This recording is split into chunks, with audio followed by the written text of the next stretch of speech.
So guys, আমি এই মুহূর্তে চাষ করে আসলাম, অতিরিক্ত গরম লেগেছে তাই বাড়িতে নিউ পদ্ধতি জুস খাওয়াচ্ছে। জুসে হচ্ছে কলা আম আর 1 চামচ চিনি, 2 চামচ বাস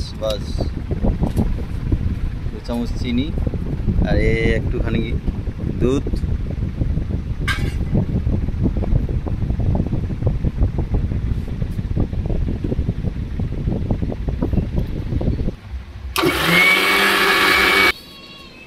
এই আইসক্রিম বরফের টুকরা ফ্রিজে করে জমানো হয়েছে। করো, ছুটবে না তো। দাও আর দাও, আরো দাও না, 2-4টা দাও, ঠান্ডা হবে না, হলে পড়বে মাটিতে। এই দেখো বরফের টুকরা, দাও।